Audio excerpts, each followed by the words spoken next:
Assalamualaikum warahmatullahi wabarakatuh. Selamat pagi semuanya. Apa kabar? Semangat untuk belajar hari ini. Oke, sekarang kita mulai berdoa dulu ya. Berdoa dimulai. Berdoa selesai. Sekarang ibu mau absen kalian dulu ya.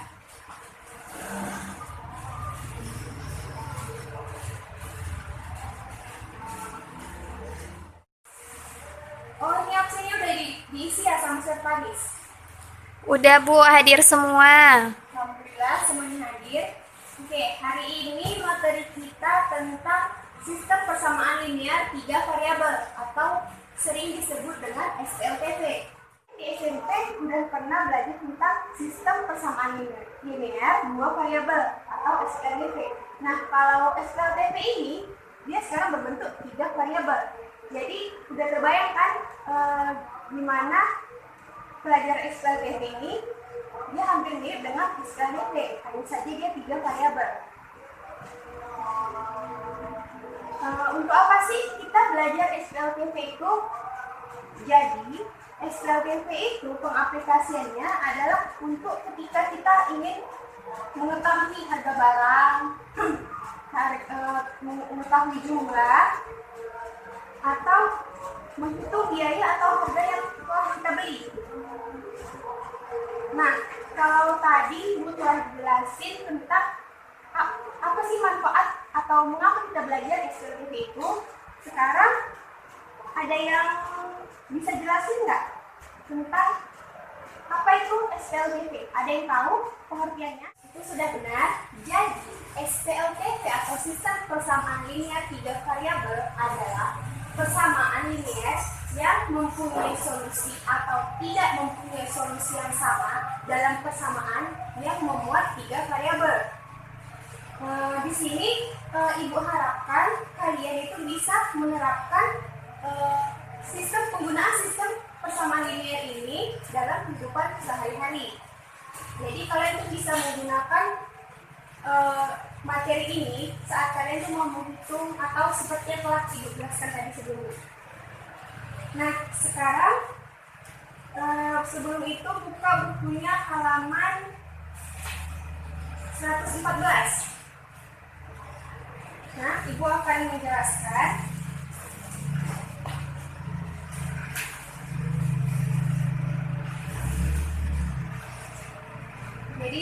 menjelaskan tentang sistem persamaan linear 3 variabel. Saya buat aja sini SPLTV.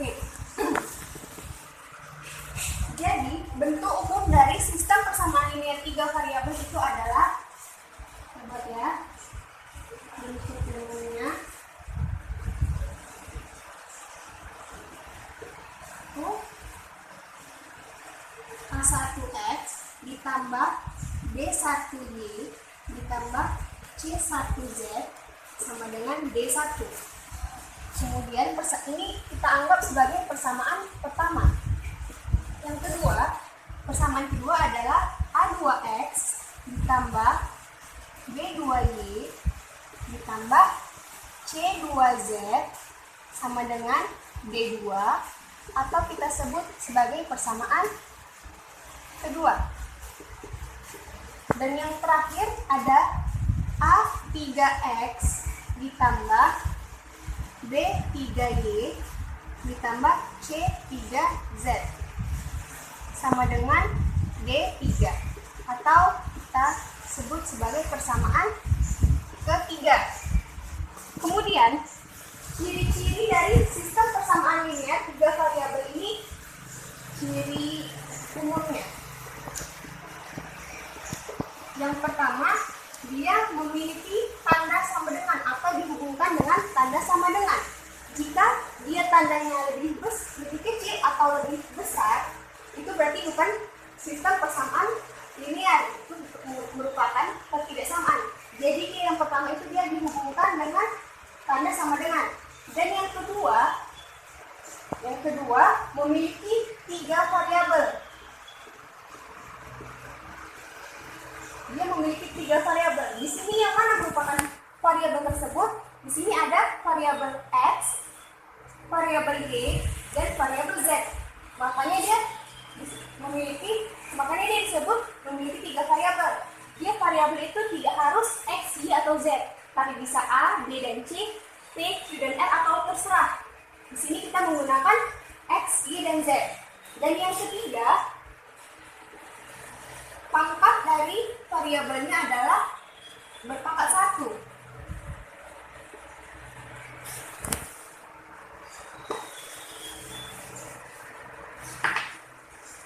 Variabelnya berpangkat 1.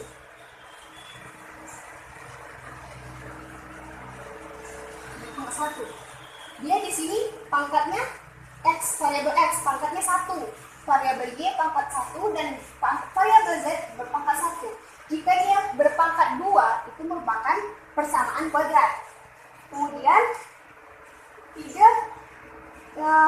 tiga macam metode yang kita gunakan dalam penyelesaian dari SPLTV ini, dia ada 3. Yang pertama ada eliminasi, yang kedua ada substitusi,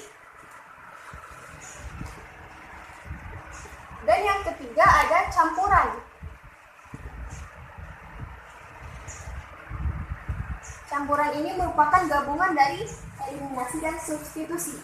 Di mana yang kita tahu, eliminasi ini kita menghilangkan salah satu variabelnya untuk mendapatkan variabel yang lain. Sedangkan yang substitusi ini kita memasukkan suatu nilai yang sudah kita dapat ke dalam suatu persamaannya. Dan yang campuran ini kita bisa menggunakan dari kedua ini. Jadi di sini saya hapus ya. Seperti yang kita lihat di halaman 115. Kita masuk ke contoh. Di sini contohnya itu berbentuk soal cerita. Jadi kita harus membuat ke dalam bentuk matematikanya dulu. Di sini ada variabelnya itu adalah buku tulis, pena, dan pensil. Di sini kita sebut sebagai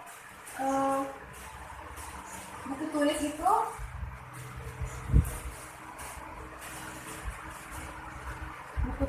kita sebut sebagai X, kemudian pena kita sebut Y, dan pensil kita sebut Z. Di sini dalam soal tertera bahwa Rina, Dina, Nina, dan Tina membeli alat tulis pada sebuah toko yang sama.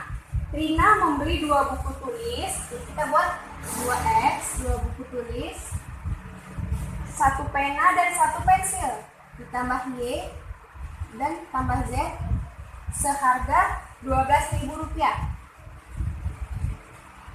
Ini kita sebut sebagai persamaan pertama. Selanjutnya, Dina membeli buku tulis, 1 buku tulis, 1 pena dan 1 pensil seharga Rp8.500. Berarti X ditambah Y tambah Z sama dengan Rp8.500. Ini sebagai persamaan kedua. Dan yang terakhir, Nina membeli 3 buku tulis, dan 2 pena. 2 pena berarti tambah 2Y seharga Rp16.500. Di sini disebut sebagai persamaan ketiga. Di sini kita akan menggunakan metode campuran. Yang pertama, kita lihat kita eliminasi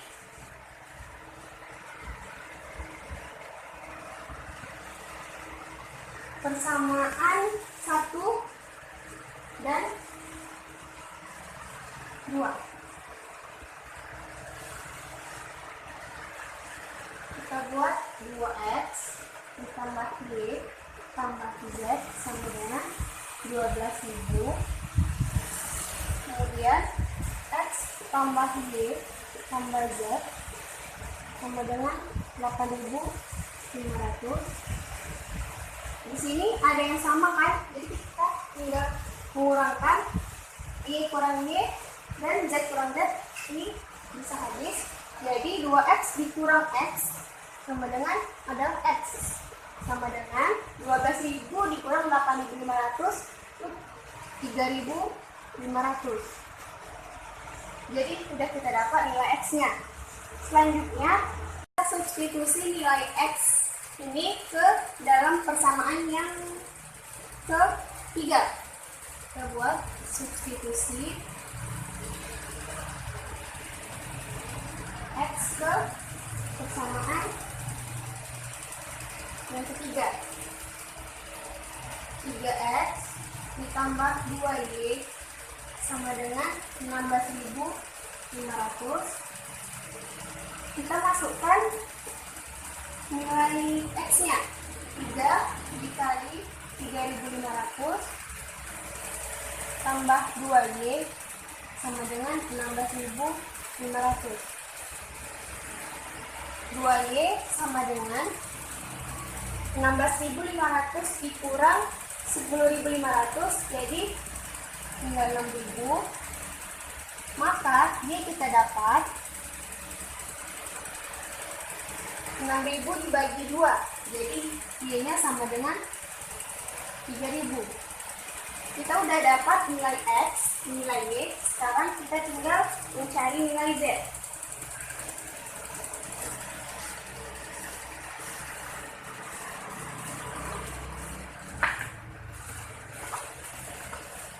Di sini kita mencari nilai z dari persamaan yang kedua. X ditambah y tambah z sama dengan 8.500. Nilai x-nya tadi 3.500. Nilai y 3.000 tambah z sama dengan 8.500.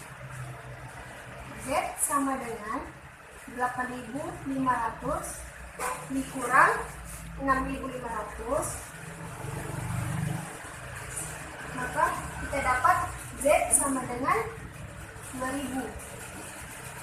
Jadi sudah kita dapat masing-masing dari nilai X, Y, dan Z. Kemudian di sini yang ditanyakan adalah jika Tina membeli 1 buku tulis dan 2 pensil, maka ia harus membayar sebesar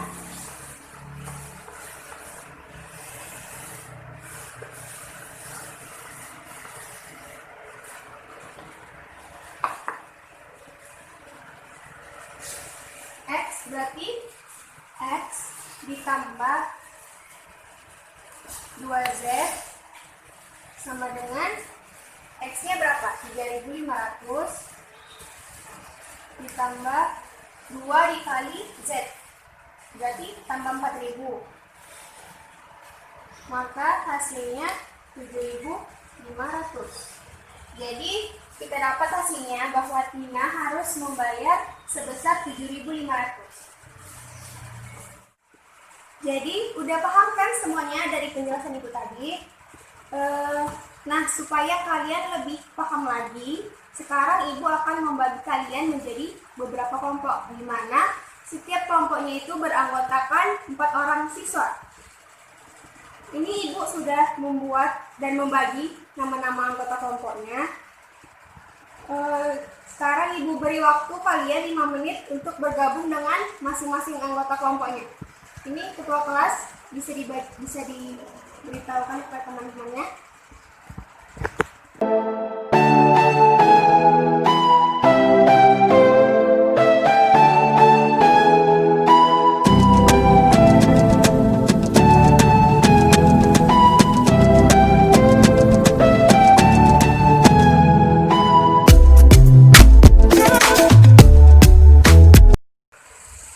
Gimana Anda sekalian? Udah paham kan tentang materi ini? Jadi kesimpulannya, sistem persamaan linear 3 variabel atau SLTV ini merupakan sistem persamaan linear yang bentuk umumnya seperti yang dijelaskan tadi. Kemudian ciri-cirinya itu dihubungkan dengan tanda sama dengan, terdiri dari 3 variabel, dan kemudian variabelnya itu berpangkat 1. Saya rasa SLTV ini merupakan salah satu materi yang begitu mudah di SMA ini. Yang penting pada saat guru menerangkan atau menjelaskan di depan, kalian harus memperhatikan dan tanyakan jika ada yang materi yang belum kalian pahami. Jangan malu untuk bertanya, karena kalau kalian tidak paham pada langkah awal, maka langkah selanjutnya juga kalian tidak akan mendapat hasilnya. Dan kemudian semakin kita banyak berlatih, kita juga akan semakin paham mengenai suatu materi. Maka dari itu, buka LKS-nya halaman 28, kerjakan di rumah nomor 1 sampai 5. Sambil kalian mengulang-ulang materi ini. Jadi, saya harap minggu depan kita bisa bertemu lagi dengan pemahaman yang lebih lagi. Saya tutup dengan doa. Doa dimulai. Doa selesai. Assalamualaikum warahmatullahi wabarakatuh.